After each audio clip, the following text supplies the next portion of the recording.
Dieses zu erwerbende 5-Zimmer-Einfamilienhaus liegt im Kreis Havelland.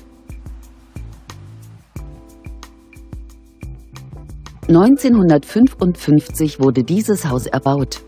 Es hat 3 Schlafzimmer, 2 Badezimmer und einen Keller.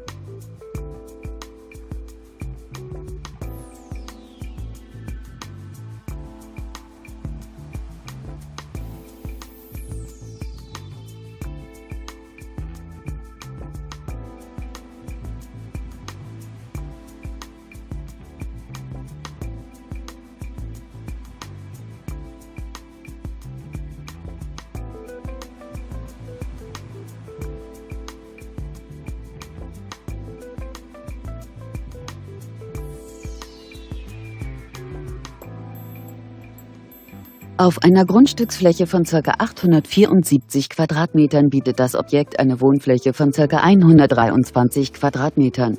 Der Kaufpreis des Gebäudes beläuft sich auf 158.000 €.